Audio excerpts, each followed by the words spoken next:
Rahasia sukses warung bakso Mas Aris. Bekasi, sekitaran tahun 2008. Aris sudah mempersiapkan gerobak untuk berjualan bakso. Dia memutuskan untuk berjualan secara berkeliling agar bisa memperoleh keuntungan yang lebih banyak. Di dalam rumah, Marni istrinya sedang sibuk mempersiapkan sambal yang akan dibawa oleh Aris. "Dek, sudah selesai belum?" tanya Aris tidak sabaran. "Sebentar ya mas, masih ada saus sama kecap yang belum aku masukkan," Marni menyahut dengan tergesa-gesa. "Ayo dong cepat, jangan sampai aku kesorean ini keliling jualan baksonya." Marni berjalan ke depan rumah dengan langkah terseok-seok. Saat ini, ia sedang mengandung anak kedua dengan usia kehamilan 7 bulan. Sementara Bayu, anak pertama mereka, mengikuti dari arah belakang sambil membawa rajangan daun seledri. Meskipun baru berumur 9 tahun, Bayu sudah bisa diandalkan oleh Marni untuk membantunya mempersiapkan dagangan. Aris sudah berjualan bakso sejak 5 tahun yang lalu, tepat setelah ia memutuskan untuk hijrah ke Bekasi. Kehidupan di kampung dirasa Aris sudah tidak lagi mencukupi untuk kehidupannya sekeluarga. Hasil dari berladang hanya cukup untuk sekedar makan, tapi belum cukup untuk membiayai sekolah Bayu. Setelah tiba di kota Bekasi, Aris memutuskan untuk berjualan bakso seperti teman-temannya yang telah tiba lebih dulu di sana. Saat itu, Aris mulai berjualan di depan sebuah sekolah dasar. Awalnya, mencari pelanggan memang membutuhkan kerja keras, terlebih bagi pendatang baru seperti Aris. Namun, karena keramahan Aris dan juga racikan bakso Marni yang cukup lezat, akhirnya mereka berdua berhasil memperoleh banyak pelanggan. Dari yang awalnya hanya menjual beberapa puluh mangkok bakso, akhirnya Aris berhasil menjual ratusan mangkok bakso setiap harinya. Tapi sayang, sepertinya nasib baik belum berpihak pada keluarga kecil Aris. Kehidupan yang baru beranjak membaik harus kembali berantakan akibat kios bakso Aris ludes terbakar. Tidak diketahui asal api itu dari mana. Yang pasti, saat itu kios bakso Aris terbakar sampai ludes. Pasangan Aris dan Marni terpaksa memulai semuanya dari nol lagi, akan tetapi karena terkendala oleh masalah modal, akhirnya Aris memutuskan untuk sementara waktu berjualan bakso berkeliling saja. "Nah, sudah siap mas," ujar Marni setelah meletakkan saus, kecap, dan juga sambal racikannya. Ia menoleh ke arah Aris yang ternyata sedang duduk melamun di depan kontrakan sambil merokok. "Kok ngelamun sih mas? Katanya tadi mau cepat-cepat jualan." Aris membuang puntung rokok yang masih menyala ke tanah, lalu menginjaknya sampai padam. Wajahnya terlihat gundah ketika ia mendekati Marni. "Ada apa Thomas?" tanya Marni yang dapat merasakan kegelisahan sang suami. "Gak, aku cuma bingung sama nasib kita yang kurang beruntung." Marni menunggu Aris menyelesaikan keluhannya dengan sabar. "Kita sudah susah payah mengumpulkan pelanggan. Warung malah kebakaran. Kita itu nggak cuma kehilangan pelanggan lama, tapi juga kehabisan modal." Aris menarik nafas dengan berat. "Berjualan keliling begini juga kadang-kadang tidak habis. Biasanya masih banyak yang dibawa pulang." "Ya mau bagaimana lagi mas? Namanya juga cobaan. Kita harus sabar ya menghadapinya." Sabar terus. Mau sampai kapan aku harus terus bersabar, dek? Kali ini Marni tidak berani lagi menyahuti sifat berangasan Aris, membuatnya memilih untuk lebih baik diam daripada nanti harus bertengkar lagi. Ya, Marni malu pada tetangga karena mereka seringkali bertengkar, terutama setelah kios bakso mereka terbakar. Aris yang pemarah menjadi semakin cepat naik darah. Tidak jarang Aris melemparkan barang-barang yang ada di rumah hingga hancur berantakan, sehingga keesokan harinya Marni harus menahan malu ketika ada tetangga yang bertanya mengenai keributan di rumah kontrakannya. Saat ini mereka memang tinggal di sebuah lingkungan yang cukup padat. Perdebatan suami istri dengan suara keras bisa saja terdengar sampai keluar, apalagi kalau Aris mengamuk. Wes, berangkat dulu. Aris mendorong gerobaknya. Hati-hati ya mas, semoga jualan kita hari ini laku semua, ujar Marni mendoakan suaminya.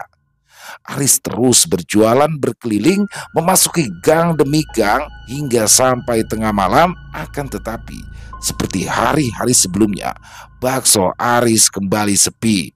Bahkan sampai ia harus memutuskan untuk pulang karena sudah capek berkeliling, tetapi hasilnya tidak sesuai dengan harapan. Aris menggedor pintu rumah kontrakan sambil menyebut nama Marni berkali-kali. Istrinya yang terkejut segera bergegas bangun lalu membukakan pintu. Marni melirik ke arah barang jualan di gerobak yang setengah penuh dan ia pun dapat mengambil kesimpulan kenapa Aris kembali uring-uringan. Cepat, buatkan aku kopi, perintah Aris kepada istrinya. Marni lalu bergegas ke arah dapur untuk membuatkan kopi. Ia menyiapkan kopi kental pahit kesukaan Aris. Ya, minuman yang selalu diminumnya setiap kali sedang pusing. Tidak berapa lama kemudian, Marni kembali ke depan dengan membawa gelas kopi yang terlihat mengepulkan asap. Ia meletakkan gelas kopi itu dengan hati-hati di depan Aris. Yang sabar ya mas, semua ini ujian dari Allah. Mungkin kita kurang beribadah dan mungkin juga kita lupa untuk bersedekah, ucap Marni. Alah, ngawur. Aris langsung menyemprot istrinya. Kita saja Marni, kekurangan untuk makan dan uang jajannya si Bayu masih kurang. Apa yang harus kita sedekahkan, ha? Ya, kita itu kan udah harus menunggu kaya mas untuk bisa bersedekah. Marni memijat-mijat bau Aris yang tegang dengan tujuan untuk menenangkan sang suami. Hah, kamu itu bisanya cuma ceramah. Aris mengibaskan tangan istrinya dengan kasar. Ia lalu masuk ke dalam kamar mandi. Tidak lama terdengar suara siraman air di dalam sana.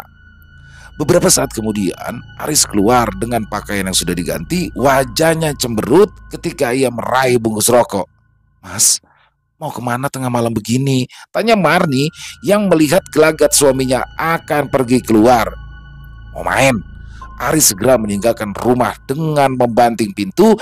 Ia tidak lagi tertarik untuk meminum kopi yang telah disiapkan oleh Marni. Meski keadaan di luar sangat gelap, Aris tidak merasa terganggu ataupun takut.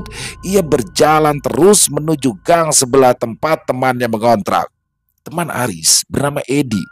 Saat itu ia sedang begadang. Memang aktivitas malam hari itu sudah menjadi kebiasaannya. Edi segera menyambut kedatangan temannya itu. Ia mendengarkan dengan seksama ketika Aris bercerita mengenai permasalahan hidupnya yang cukup pelik. Makanya, kalau jualan itu jangan yang lurus-lurus terus dong. Tiap pedagang itu memang sudah seharusnya punya pegangan, Riz. Pegangan? Pegangan apa? Aris mengerutkan kening mendengar ucapan Edi. Edi menepuk pundak Aris lalu berbisik mengenai orang pintar.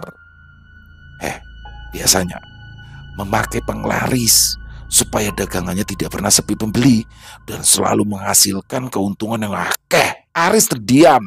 Tapi tenang, aku tahu orang pintar mana yang harus kamu temui, ujar Edi sambil mengacungkan jempol. Kamu cuma harus menyediakan uang transport untuk ke sana.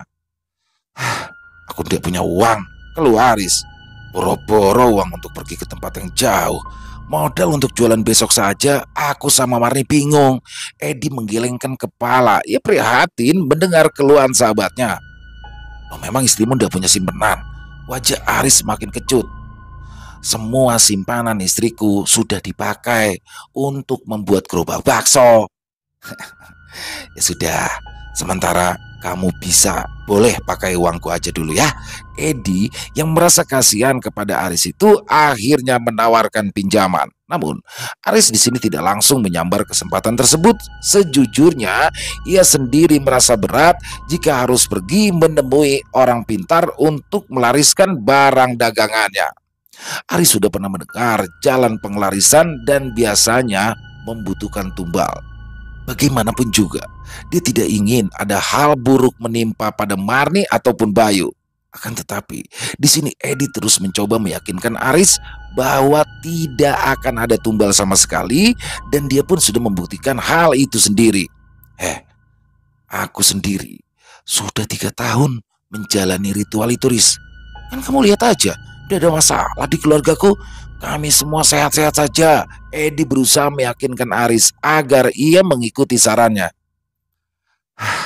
Aku pikir-pikir dulu, Ed, ucap Aris. Jangan lama-lama mikirnya. Semakin cepat kamu memutuskan, semakin cepat kita bisa berangkat. Edi memperingatkan Aris agar segera mengambil keputusan. Aris menghabiskan waktu cukup lama di rumah Edi seraya mempertimbangkan saran yang diberikan oleh temannya tersebut. Setelah habis 3 batang rokok, Aris pun lalu berpamitan kepada Edi. Setelah tiba di rumah, Aris pun langsung membangunkan Marni yang sudah tertidur nyenyak. Ia lalu mengutarakan keinginannya untuk pergi bersama Edi selama beberapa hari. Memangnya kamu mau pergi kemana? Kenapa mendadak sekali? Tanya Marni yang merasa penasaran karena keputusan Aris yang begitu tiba-tiba. Mau cari penglaris. Marni terkejut bukan main kala mendengar suaminya ingin mencari penglarisan. Jangan, Mas, dosa. Lah, setan dengan dosa. Aris di sini tidak peduli dengan larangan Marni. Memangnya kamu mau, kita terus hidup kekurangan seperti ini? Marni mengelus perutnya yang membuncit, matanya terasa panas mendengar keputusan Aris untuk pergi mencari penglaris. Apa tidak ada cara lain? Aku takut penglaris yang Mas cari itu akan membutuhkan tumbal. Tenang aja, kata si Edi. Dukun itu tidak akan meminta tumbal sama sekali. Aris mulai membaringkan tubuhnya membelakangi Marni yang sedang mengelus-ngelus perut.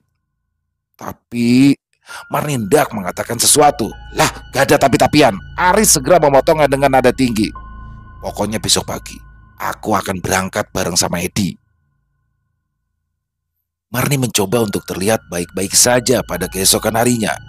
Ia ingin berprasangka baik pada maksud dan niatan suaminya, meski di dalam hati kecilnya Marni sebetulnya tidak ikhlas dengan keputusan Aris yang memilih mencari jalan keluar dengan menggunakan penglarisan. Tidak lama kemudian, Edi datang menyambangi rumah Aris. Ia menjemput Aris untuk bersama-sama pergi ke tempat yang sudah mereka sepakati sebelumnya. Marni sedikit kaget melihat kemunculan Edi yang sudah tiba di rumahnya sepagi itu. Loh, Mas Edi, udah jualan? Tanya Marni.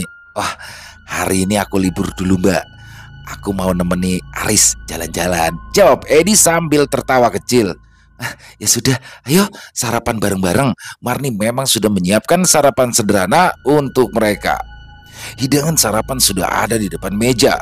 Keduanya pun langsung menuju ke meja makan dan langsung melahap nasi goreng buatan Marni. Setelah selesai sarapan, Aris kemudian masuk ke dalam kamar dan memasukkan beberapa baju ganti untuk dibawa keluar kota. Tidak lupa, ia juga memberikan beberapa lembar uang. Namun Aris tidak menjelaskan dari mana uang itu ia dapatkan. Marni pun hanya mengangguk dan mengucapkan terima kasih. Tepat setelah tengah hari, keduanya pun sampai di kota tujuan. Mereka melanjutkan perjalanan menuju ke dukuh yang bernama Telogo Asri, lokasi yang masih harus ditempuh selama beberapa jam lagi. Aris dan Edi akhirnya kembali naik bus untuk mencapai dukuh tersebut. Selanjutnya, mereka berdua pun tiba di warung makan milik Mbak Alit, orang yang ingin mereka temui. Berhubung laki-laki yang mereka cari belum datang di tempat itu, akhirnya Edi dan Aris pun memutuskan untuk makan terlebih dulu sambil mengisi perut. Keduanya membuat kesepakatan. Jika jalan ini berhasil, maka Aris akan memberikan 1/3 dari kekayaannya kepada Edi. Tidak lama menunggu, Mbak Alit pun datang. Edi pun segera mengenalkan Aris pada lelaki bertubuh bungkuk itu. Beberapa saat kemudian, mereka menuju rumah Mbak Alit yang ternyata berada cukup jauh dari warung miliknya. Di perjalanan, Mbak Alit bercerita jika dirinya dulu juga menjalani tirakat dengan niat yang sama dengan Aris. Namun siapa menyangka, saat menjalani laku tirakat itu, Mbak Alit justru mendapatkan sebuah wangsit. Ia terpilih menjadi perantara penghubung manusia dengan jin yang ingin mendapatkan kekayaan. Nah, kita sudah sampai. Kalian masuk saja ke dalam kamar yang sudah disiapkan. Silakan, kalian mandi dulu di belakang sana. Mbak Alit menunjuk ke belakang rumahnya. Baik Edi maupun Aris segera berpamitan masuk ke dalam kamar. Keduanya pun langsung membereskan barang bawaannya dan bersiap untuk mandi. Setelah selesai mandi, kedua sekawan tadi lalu menuju ke ruang tengah yang dihiasi tikar pandan. Perempuan tua dengan rambut yang sudah sepenuhnya dihiasi uban tersenyum pada Aris. Istri Mbak Alit menyuruh keduanya untuk masuk ke kamar depan. Aris berjalan lebih dulu masuk. Aroma dupa dan kemenyan menyeruak tajam membuatnya segera menutup hidung karena tak terbiasa dengan bau tersebut. Suara lelaki berdehem mengejutkan Aris. Ia pun segera menurunkan tangan yang tadinya menjepit hidung. Wajahnya sedikit malu ketika berhadapan dengan Mbak Alit. Ia masuk perlahan, matanya melirik ke arah benda-benda pusaka yang tertata rapi, keris, trisula, parang, dan entah apalagi senjata apa saja yang ada di sana. Aris tidak bisa menyebutkannya dengan tepat. Ayo, minum air itu sampai habis, ujar Mbak Alit sambil menunjuk gelas berisikan air putih bercampur bermacam aneka bunga. Karena yang akan mengikuti praktek ini adalah Aris, maka dialah yang harus meminum air itu. Setelah itu, Mbak Alit lalu meminta Aris untuk memejamkan mata. Sementara ia merapalkan berbagai macam mantra, Edi sendiri disuruh mundur di pojok ruangan untuk menunggu aba-aba dari Mbak Alit. Tiba-tiba saja, Aris terjengkang ke arah belakang, matanya terbuka lebar, menatap kosong langit-langit ruangan. Bibirnya bergerak, tetapi tidak ada satupun kata yang keluar dari mulutnya. Setelah 1 jam, barulah Aris tersadar. Ia mengerang, lalu berusaha duduk walau kepalanya masih pusing. Apa yang kamu lihat? Tanya Mbak Alit sembari mengelus jenggot. Ada seorang perempuan memakai pakaian zaman dulu, Mbah. Wajahnya cantik, tapi tubuhnya, saut Aris tengah bergidik. Penuh bercak putih seperti panu. Bagus.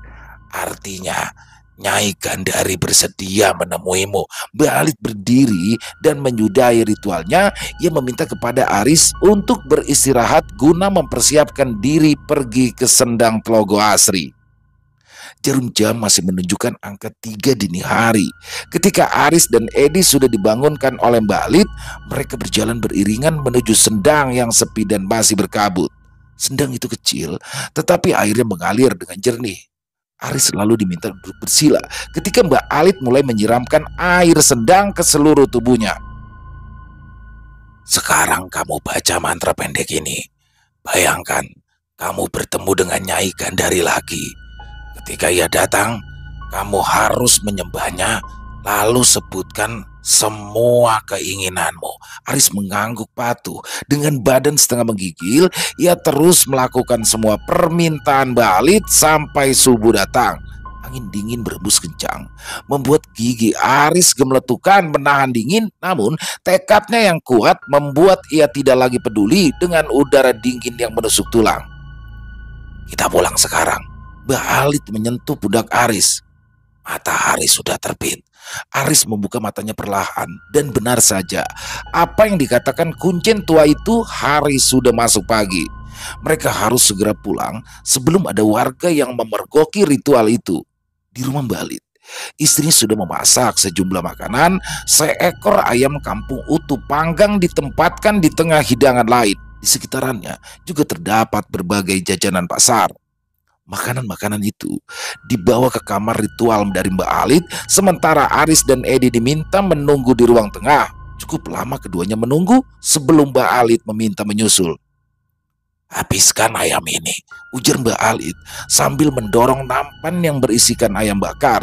Aris yang sudah kelaparan langsung melahap ayam bakar miliknya, perutnya keroncongan. Setelah sekian jam ia harus bersemedi di sendang yang dingin dan berangin. Ia bahkan lupa mengajak Edi untuk makan bersama. Aris makan dengan rakus, mulutnya sampai belepotan bumbu ayam bakar. Aris juga tidak menyadari jika Mbak Alit sudah keluar dari ruangan itu, hanya menyisakan Edi yang memandang temannya sambil menggeleng-gelengkan kepala. Riz, enak gak? Aris mengangguk cepat. Tangan kanannya meraih paha ayam yang montok itu, kemudian menggigitnya kuat-kuat. Edi meringis melihat kelakuan Aris yang seperti orang kelaparan. Akan tetapi ia tidak bicara apa-apa lagi. Edi kembali mundur ke sudut ruangan. Balik kembali masuk ke dalam dengan tangan memegang botol kecil berisikan cairan di tangannya. Ia lalu menyerahkan botol tersebut kepada Aris yang masih sibuk makan. Aris mendongak menatap Balit. Tangannya masih belepotan bumbu menerima botol itu. Ini untuk apa, Mbah? Saat kamu berjualan nanti, selalu bawa minyak itu. Jangan sampai ketinggalan. Terima kasih, Mbah. Terima kasih. Aris berterima kasih berulang-ulang kali. Setelah makan, kalian cepat pulang. Aris, kamu jangan lupa menyiapkan sesajen di kamar khusus yang ada di rumahmu nanti. Awas, jangan sampai lupa. Mbak Alit memperingatkan Aris dengan keras. Aris mengangguk faham. Ia lalu bergegas menyelesaikan makannya lalu membersihkan diri. Aris dan Edi berjalan pulang melalui jalan setapak yang terbentang di antara pepohonan tua yang meranggas. Cahaya matahari menyelinap di antara cabang-cabang, menciptakan bayangan-bayangan yang menyeramkan di sekitaran mereka. Dari kejauhan, suara gemericik air sungai mengisi kesunyian dengan suasana yang tenang, namun misterius. Tapi meskipun keindahan alam itu terpampang di depannya, Aris terlihat gelisah. Langkahnya sampai terhenti beberapa kali, matanya mengalihkan pandangan dari kanan ke kiri seolah seperti mencari sesuatu yang tak terlihat. Edi pun menghampirinya dengan tatapan cemas. Kamu kenapa, Riz? Tanya Edi dengan nada khawatir. Sakit perut ya? Banyakan makan itu. Aris menarik nafas dalam-dalam, mencoba meredakan kebingungannya. Aku ngerasa aneh. Seperti ada sesuatu yang ngikutin, Ed. Tapi aku ndak bisa melihat. Hah? Mungkin cuma perasaanmu. Kita ini laki-laki biasa, bukan cewek cantik yang menarik dan menjadi perhatian para penjahat. Edi terbahak-bahak menertawakan leluconnya sendiri. Aris memaksakan dirinya untuk ikut tertawa. Ia lalu mengelus perut yang terasa kembung karena makan terlalu banyak. Saat mereka mulai mendekati area terminal bus, udara tiba-tiba saja berubah. Angin berdesir dengan keras, daun-daun berderak seolah seperti menyanyikan lagu-lagu kuno yang tadi kenal.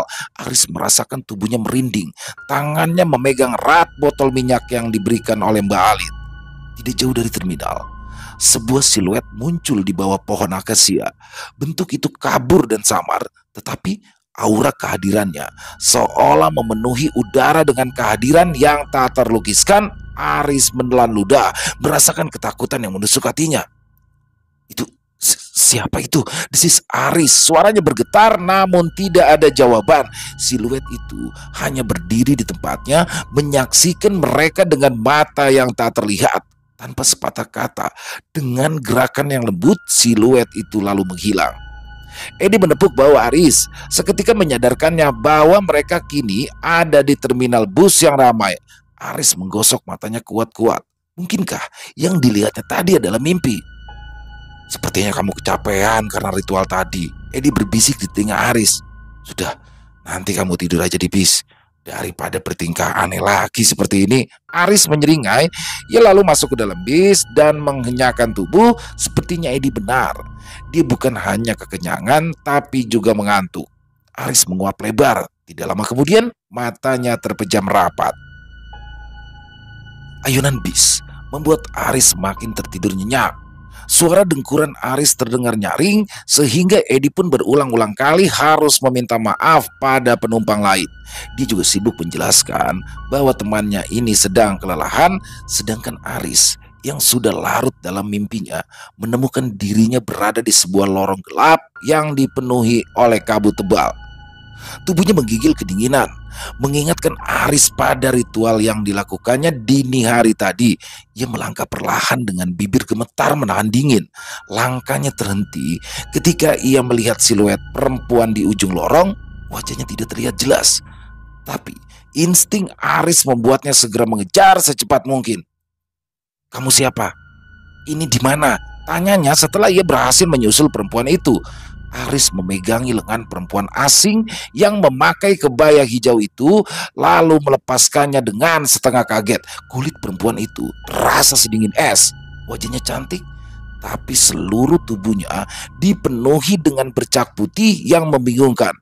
Perempuan itu tersenyum lembut kepada Aris, sementara tangannya meraih tangan seorang anak laki-laki yang dikenali Aris sebagai Bayu, anak lelakinya. Bayu, kamu kenapa ada di sini? Aris berusaha menarik tangan anaknya, namun sekuat apapun ia mencoba, Bayu selalu saja menjauh. Anaknya terlihat begitu ketakutan dan terus menangis, memanggil-manggil nama Aris sambil meminta tolong. Aris berusaha mendekati mereka,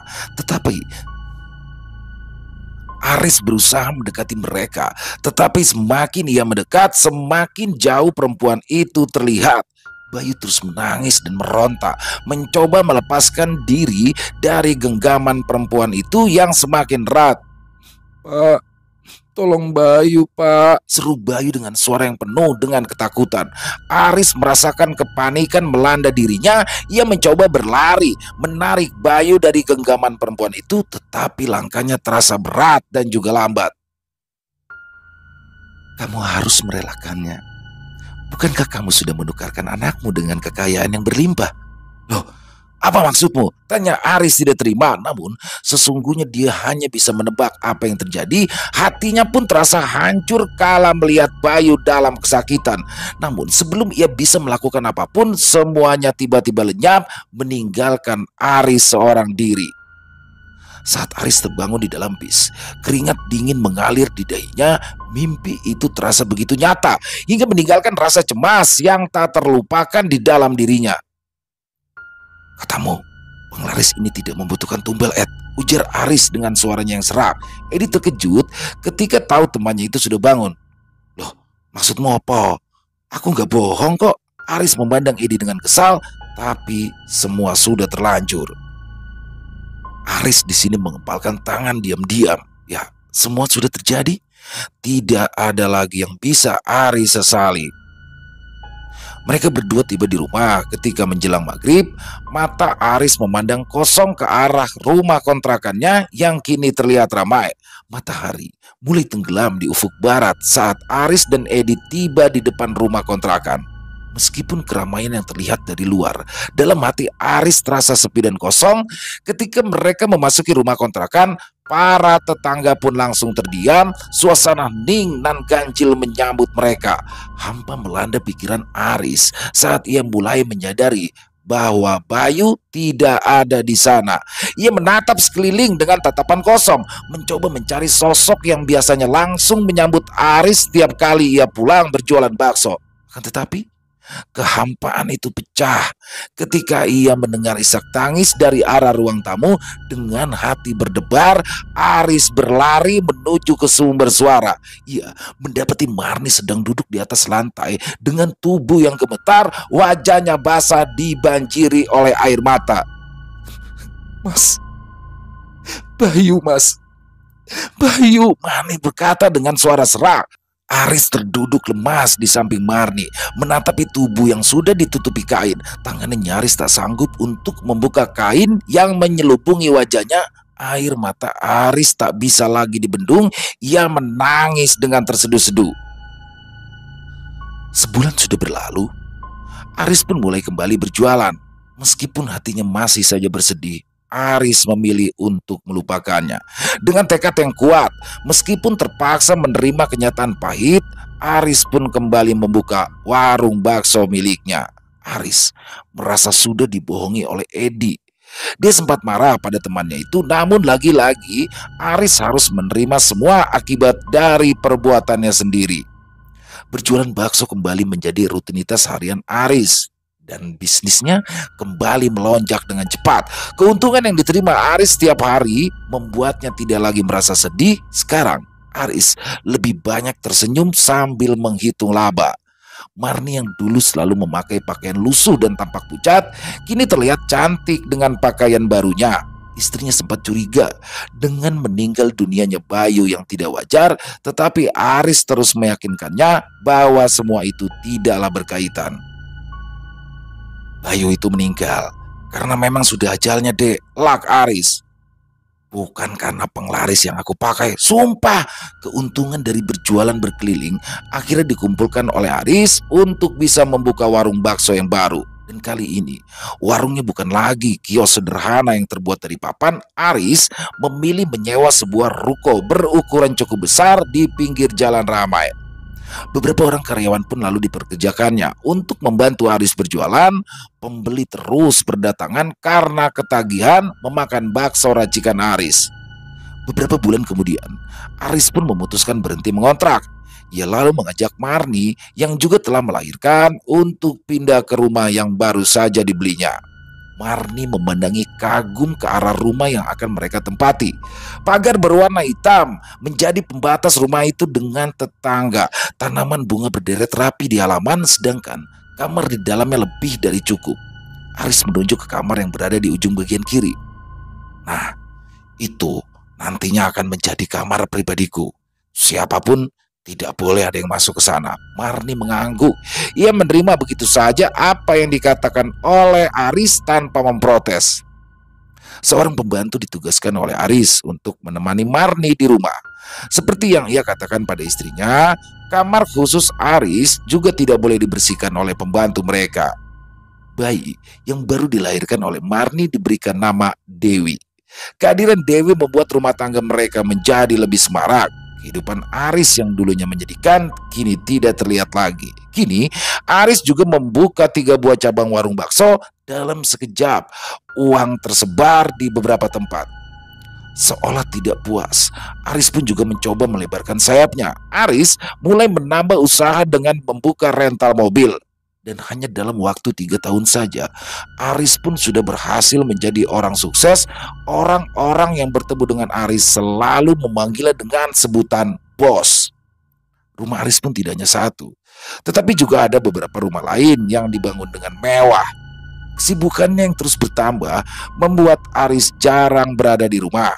Meskipun begitu, ia selalu menyempatkan diri untuk berada di ruang pribadinya setiap malam Jumat Kliwon. Aris juga memelihara seekor kura-kura yang disimpannya di ruangan pribadi tersebut. Tidak ada orang lain yang diizinkan Aris untuk memberi makan si kura-kura. Tidak ada satu orang pun yang tahu kalau Aris memberikan darahnya sebagai makanan kura-kura berwarna hitam pekat itu. Bahkan Marni hanya tahu kalau Aris menganggap kura-kura itu hanyalah sebagai binatang pembawa keberuntungan. Suatu hari, di depan rumah mewah Aris, Edi tiba dengan ekspresi ragu. Aris membukakan pintu dengan senyum sinis menyambut kedatangan Edi dengan sikap dingin. Masuk, Ed. Aku pikir kamu sudah lupa sama aku. Sambut Aris dengan setengah menyindir. Bagaimana dengan usahamu? Edi masuk dengan kesal. Ia sendiri tidak ingin menemui Aris kalau tidak dipaksa oleh Mbak Alit. Kamu tahu, aku juga tidak suka melakukan ini, Riz, ucap Edi. Suaranya seolah penuh emosi yang terpendam. Aris menyeringai. Halah, sudah jangan pura-pura. Kau pasti senang sekali menunjukkan betapa besar hatimu kan, dengan bisa memenuhi permintaan dari Mbak Alit. Jangan salah paham, Riz. Aku itu tidak melakukan ini untukmu, tapi untuk menghormati Mbak Alit. Ketegangan memenuhi udara di antara mereka saat mereka duduk di ruang tamu yang mewah. Tetapi di balik rasa benci yang mereka miliki, terdapat sesuatu yang lebih dalam, sesuatu yang pernah mereka bagikan bersama, tetapi saat ini itu sepertinya tenggelam dalam lautan dendam dan juga kekecewaan Aris yang tak terucapkan. Mbak Alit menyuruhmu untuk menyediakan tumbal lagi. Dia berharap kamu tidak melupakannya, ucap Edi pelan. Aris terkejut. Apa lelaki tua itu belum puas dengan Bayu? Loh, maksudmu apa, Riz? Bukannya harusnya kamu bersyukur karena berkat bantuan dari Mbak Alit kamu bisa jadi sekaya ini, kata Edi dengan nada tajam. Aris merasa tersinggung dan marah. Ia tidak terima kalau harus menyediakan tumbal lagi. Aku telah memberikan cukup banyak untuk itu, protes Aris. Edi mengangkat alisnya. Kamu tahu kan betapa pentingnya ini bagi kelangsungan hidupmu, Riz. Ingat, jangan main-main dengan kekuatan yang lebih besar dari dirimu sendiri. Aku tidak pernah takut pada ancaman kuno seperti itu, bentak Aris. Wajahnya merah padam. Edi menghela nafas. Baik, baik Riz. Tapi ingat, konsekuensinya itu bisa sangat buruk jika kau sampai menyepelekan perintah Mbak Halid. Ingat, aku hanya memberikan peringatan. Dengan tatapan tajam, Edi lalu meninggalkan kediaman Aris, meninggalkan Aris seorang diri yang terdiam dalam kebimbangan dan ketegangan. Edi berharap mungkin suatu hari nanti Aris akan menyesali keputusannya untuk menolak perintah dari Mbak Halid. Ternyata Marni diam-diam menguping obrolan antara Edi dan Aris. Hatinya berdebar kencang ketika ia menyadari kemungkinan bahwa dirinya adalah orang yang akan ditumbalkan oleh Aris. Setelah tahu Bayu ternyata juga dikorbankan oleh suaminya itu, ketakutannya pun semakin memuncak ketika ia mengingat bagaimana Bayu, anak pertama mereka, telah menjadi tumbal pertama bagi Aris. Dengan gemetar, Marni berusaha menenangkan dirinya sendiri. Ia tahu dirinya harus bertindak cepat. Mungkin dia bisa mencari jalan keluar, meminta pertolongan kepada orang-orang yang bisa dipercaya. Akan tetapi, ketika ia melihat ke dalam dirinya sendiri, ia menyadari betapa lemah posisinya. Aris adalah suaminya, orang yang seharusnya melindunginya, bukan menjadi ancaman bagi kehidupannya. Menceritakan kejadian ini pada orang lain juga hanya akan membuatnya menerima konsekuensi yang sama. Bisa jadi mereka akan diusir lalu dihakimi masa. Marni menggeleng. Ia tidak boleh gegabah. Dalam keputusasaan yang melilit, Marni mencoba mengambil keputusan lain. Ya, dia akan mencoba berbicara pada Aris, mengungkapkan ketakutannya dan berharap suaminya masih memiliki sisa-sisa rasa kemanusiaan di dalam hatinya. Namun di balik rasa takutnya juga tersembunyi rasa sakit yang mendalam atas kehilangan Bayu, anak pertama mereka yang telah menjadi korban ambisi Aris. Dengan langkah ragu, Marni mulai melangkah menuju ruang tamu, siap menghadapi Aris dan mempertaruhkan segalanya demi keselamatan dirinya sendiri dan juga Dewi, anak mereka. Jadi, benar, memang Mas yang menumbalkan Bayu. Lalu siapa lagi, Mas? Siapa lagi yang akan jadi korban Mas selanjutnya? Tanya Marni dengan suara keras, gemetar oleh campuran antara kemarahan dan juga ketakutan. Aku? Atau Dewi? Aris terkejut, matanya memperlihatkan kebingungan dan penyesalan yang mendalam. Dek, aku... Cukup Mas, cukup, potong Marni dengan tegas. Mas tidak perlu beralasan lagi. Aku sudah tahu Mas semuanya. Marni merasa hatinya hancur, tapi dia tidak bisa lagi menahan diri. Ia merasa telah dikhianati oleh orang yang seharusnya ia percaya penuh. Ia bisa merasakan air mata mulai membasahi pipi. Dek, aku minta maaf dek. Semua ini di luar perkiraanku, di luar sepengetahuanku. Edi dan Mbak Halid itu ternyata sudah menipuku, ujar Aris dengan suara pelan. Marni menatap suaminya penuh kekecewaan. Aku juga minta maaf karena tidak bisa tinggal lebih lama lagi dengan Mas. Tanpa menunggu jawaban dari Aris, Marni berbalik lalu melangkah keluar dari rumah mereka. Dewi yang sedang bermain di depan rumah segera ditarik. Dek, tunggu dulu dong dek. Sia-sia saja Aris berteriak. Marni dan Dewi sudah terlanjur pergi. Aris pun tak tahu kemana perginya Marni dan Dewi. Ia bahkan bersedia membayar orang yang berhasil menemukan jejak Marni, tapi semuanya sia-sia. Aris jadi berantakan. Matanya selalu terlihat kebingungan dan kelelahan. Bisnisnya tidak lagi terurus. Semangatnya untuk berusaha dan meraih kekayaan kini telah pudar, tergantikan oleh rasa frustasi karena kehilangan dua orang yang sangat ia cintai. Aris sedang duduk di depan salah satu warung bakso miliknya ketika Edi kembali muncul. Aris, panggil Edi pendek. Aris menoleh, darahnya kini mulai mendidih. Apalagi? Apalagi yang kamu inginkan? Bentaknya. Edi menatapnya dengan tatapan menyesal. Kamu betul benar-benar meremehkan peringatanku, Riz. Mbah Halid berkata, Nyai Gandari tidak mau menunggu terlalu lama. Aku itu sudah memberikan apa yang dia inginkan. Masih belum cukup itu? Aris membalas, suaranya dipenuhi dengan ketidaksenangan. Lagi pula, tumbal itu tidak pernah kuduga. Kalian tidak pernah mengungkitnya. Edi menaikkan alis lalu tertawa pendek. Kamu itu benar-benar lugu, Riz. Kamu pikir Nyai Gendari itu akan memberikan kekayaan dengan cuma-cuma? Hah? Kamu harus memenuhi janjimu tanpa terkecuali. Aku nggak peduli. Pergi, bentak Aris dengan suara mulai meninggi. Edi pun hanya tersenyum sinis ketika ia kembali masuk ke dalam mobil. Ia meninggalkan Aris yang begitu kacau. Aris mungkin saja merasa kuat saat ini, tetapi Edi yakin bahwa pada akhirnya keputusannya akan membawanya pada kesalahpahaman yang cukup fatal. Namun, Edi tidak pernah mengira kalau Aris akan bertindak nekat. Aris yang masih dipenuhi oleh kemarahan akhirnya mengambil suatu tindakan nekat. Dengan gerakan kasar, ia mengambil kura-kura yang diberikan oleh Mbak Alit lalu melemparkannya ke sungai dengan penuh kebencian yang meluap-luap. Air sungai yang bergemuruh deras segera menyambut hewan berwarna gelap itu, seolah mengingatkan Aris jika ia telah melakukan satu kesalahan besar. Setelah insiden itu, Aris mulai mengalami masalah kesehatan yang cukup serius. Pada awalnya, gejalanya muncul sebagai rasa lelah yang tak terkendali dan kelemahan yang terus-menerus. Namun, seiring waktu berlalu, gejala tersebut semakin parah, membuatnya sering masuk rumah sakit. Dokter-dokter yang menangani kasusnya tidak dapat menemukan penyebab pasti dari penyakitnya yang cukup misterius itu. Di tengah penderitaannya, Aris mulai merenungkan kembali tindakannya yang tergesa-gesa dan penuh kemarahan terhadap kura-kura tersebut. Apakah ini merupakan akibat dari kutukan Balit atau semata-mata efek samping dari keputusan yang gegabah?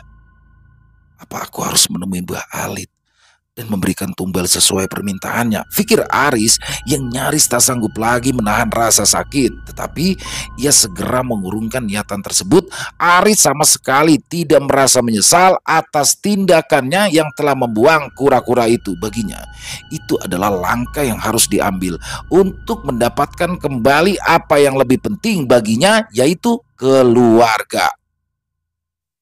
Setiap malam, ketika Aris berbaring di atas ranjang rumah sakit, ia merenung, mengingat kenangan masa lalu yang membahagiakan. Bayang-bayang kebahagiaan keluarga yang dulu begitu hangat, kini menjadi kenangan yang pahit dalam hidupnya.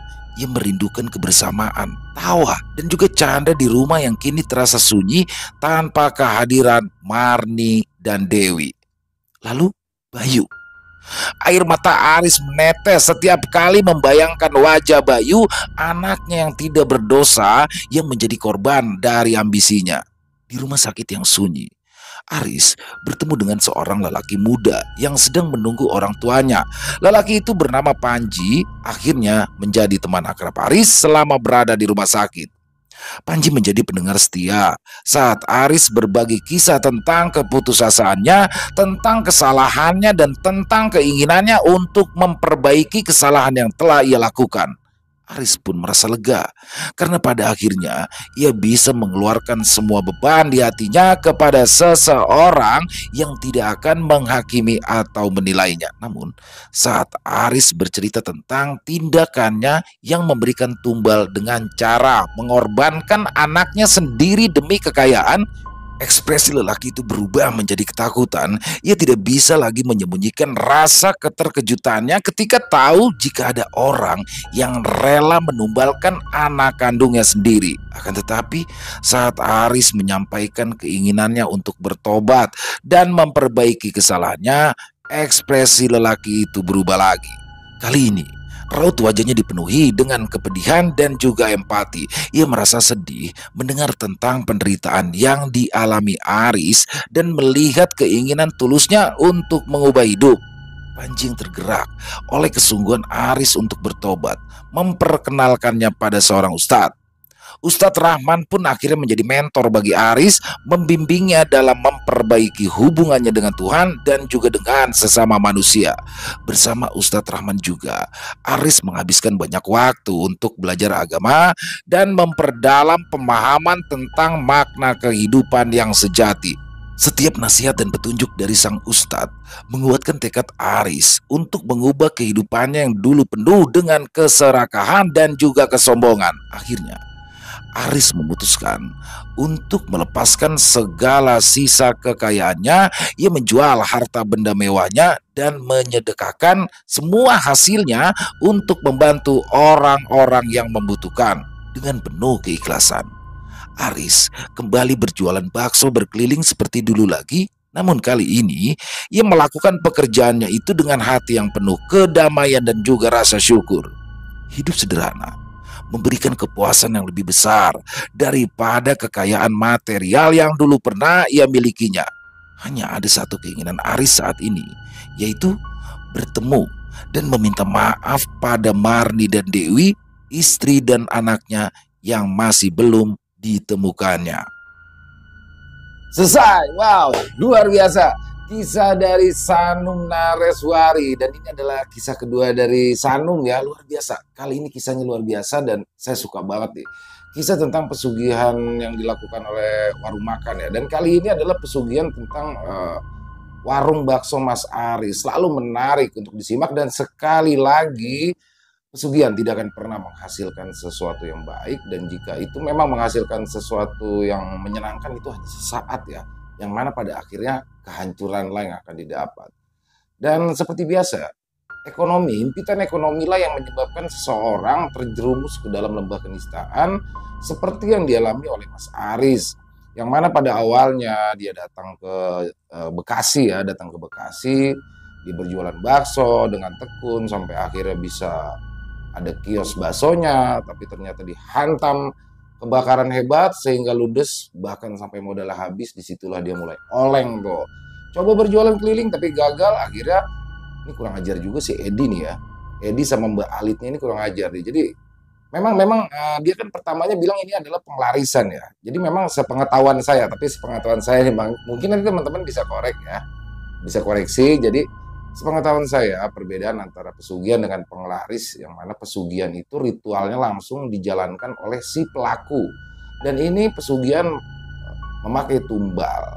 Tapi kalau penglaris, ini tidak memakai tumbal, yang mana penglaris ini ritualnya dilakukan oleh dukun. Yang mana si pemakai penglaris ini hanya menerima mentahnya saja, matangnya aja. Jadi contoh misalkan memakai centong nasi yang sama gitu loh. Nah itu setiap per berapa bulan atau per setahun sekali itu harus ketemu sama dukunnya, kayak diisi lagi. Nah di situ namanya penglaris, dan hasilnya juga akan berbeda dengan pesugihan. Kalau pesugihan itu ya udah pasti pakai tumbal. Tapi di sini Edi di awalnya bilang nggak ada tumbal. Bahkan Mbak Alit juga bilang tidak ada tumbal. Dan ternyata baru aja sampai di bis itu anaknya udah diambil Mas Aris ya, si Bayu anak pertamanya.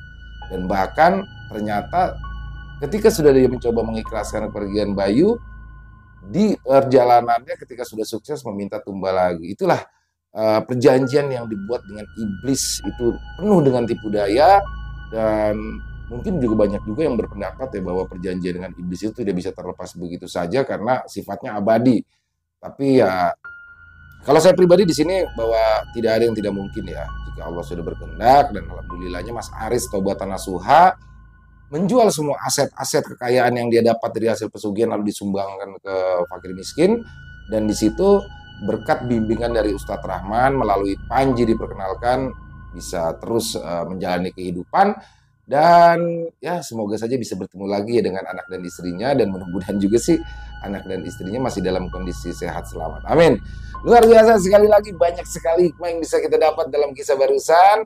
Dan silakan yang punya komentar lain, punya pendapat lain bisa dituliskan di dalam kolom komentar, ataupun hanya sekedar saling menyapa silakan. Insya Allah kami akan membalas satu persatu. Dan terima kasih buat Sanum ya, buat Sanum Nareswari. Ditunggu lagi kisah-kisah selanjutnya. Buat yang suka dengan videonya bisa diklik tombol like-nya, tombol jempolnya. Dan kami juga ingin mengucapkan terima kasih kepada semua teman-teman yang sudah selalu setia mendukung kami, yang sudah selalu hadir di setiap harinya. Karena kehadiran teman-teman lah kami selalu bersemangat berkarya di setiap harinya. Dan silakan buat yang belum subscribe bisa diklik tombol merah subscribe-nya. Jangan lupa lonceng notifikasinya dinyalakan agar teman-teman selalu mendapatkan notifikasi dari konten-konten yang akan kami upload selanjutnya. Untuk channel Ilo Bercerita, kami upload di setiap hari, setiap jam 9 malam waktu Indonesia bagian Barat. Dan buat teman-teman mungkin yang punya kisah horor misteri ya, yang apabila berkenan dibawakan di channel kami, silakan bisa mengirimkan kisahnya ke nomor telepon yang ada di bawah sini, dan bebas ya, dalam bentuk tulisan boleh, dalam bentuk rekaman suara boleh, senyamannya teman-teman aja. Buat yang sudah mengirimkan kisah, kami ucapkan terima kasih. Dan di akhir kata, saya Ilo mengucapkan permohonan maaf apabila mungkin dalam pembawaan kisahnya barusan ada kata-kata saya yang salah, ataupun ada kata-kata saya yang mungkin kurang berkenan. Saya mohon dibukakan pintu maaf yang seluas-luasnya. Sampai berjumpa lagi di konten-konten kami selanjutnya yang pasti tidak kalah serunya, yang pasti tidak kalah horor, yang masih bersama saya Ilo di channel Ilo Bercerita. Salam sehat, sukses selalu untuk kita semua. Wassalamualaikum warahmatullahi wabarakatuh.